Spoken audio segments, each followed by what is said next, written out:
ஆண்டவருடைய நாம மகிமைப்படுவதாக. அன்பானவர்களே, இன்றைய வார்த்தைக்கு உங்கள் அன்புடன் வரவேற்கிறேன்.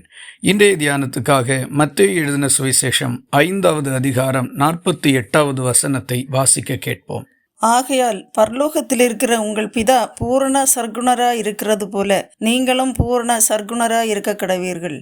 நம்முடைய தேவன் எல்லா குணங்களும் நிரம்பினவராய் இருக்கின்றார். அவரிடத்தில் எந்த குறையையும் நம்மால் கண்டுபிடிக்க இயலாது.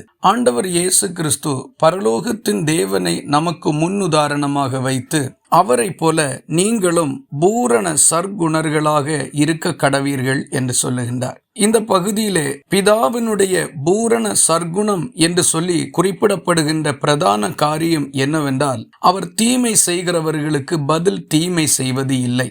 அவர் தீயோர் மேலும் நல்லோர் மேலும் சூரியனை உதிக்க பண்ணுகின்றார். நீதி உள்ளவர்கள் மேலும் அநீதி உள்ளவர்கள் மேலும் மழையை பெய்ய பண்ணுகின்றார். ஆகவே நாமும் பிறரை குறித்த காரியங்களில் அவன் நல்லவன், இவன் கெட்டவன், அவன் எனக்கு நன்மை செய்தவன், எனக்கு மிகவும் வேண்டியவன், இவர்கள் எனக்கு அவ்வளவு முக்கியம் இல்லாதவர்கள் என்கின்ற பாகுபாடு ஒருபோதும் காண்பிக்க வேண்டாம். சிலர் நம்மை பகைத்தாலும் அவர்களை சிநேகிக்கும்படிக்கு வேதம் நமக்கு சொல்லுகின்றது.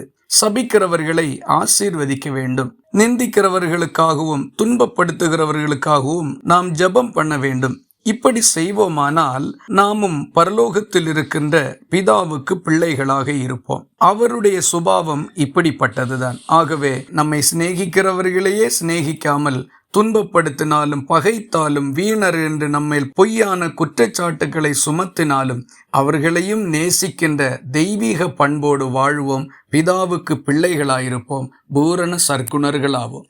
இந்த வார்த்தைகள் இந்த நாள் முழுவதும் உங்களுக்கு ஒரு ஆசீர்வாதமாய் இருப்பதாக. ஜெபிக்கலாமா? எங்களை நேசிக்கிற அன்பு நிறைந்த நல்ல ஆண்டவரே, நாங்கள் உம்மை நன்றியோடு துதிக்கிறோம். இந்த காலை வேளையில் உம்மை எங்களுக்கு முன்மாதிரியாக காண்பித்து உம்மை போன்ற சுபாவம் உள்ளவர்களாக நாங்களும் வாழும்படிக்கு எங்களுக்கு நல்ல ஆலோசனை வழங்கி இருக்கிறதற்காக உமக்கு ஸ்தோத்திரம். உம்மை போல எப்படி மாற முடியும் என்று நீர் எங்களுக்கு கொடுத்திருக்கின்ற இந்த அறிவுரைகளின்படி வாழ்ந்து உம்முடைய பிள்ளைகளாய் ஜீவிக்க எங்களை அர்ப்பணிக்கிறோம். கிருபை தாரும். ஜெபத்தை கேட்டதற்காக ஸ்தோத்திரம். இயேசு கிறிஸ்து மூலம் வேண்டிக் கொள்கிறோம் எங்கள் அன்புள்ள நல்ல பிதாவே. ஆமேன். கர்த்தர் தாமே உங்களை ஆசீர்வதிப்பாராக.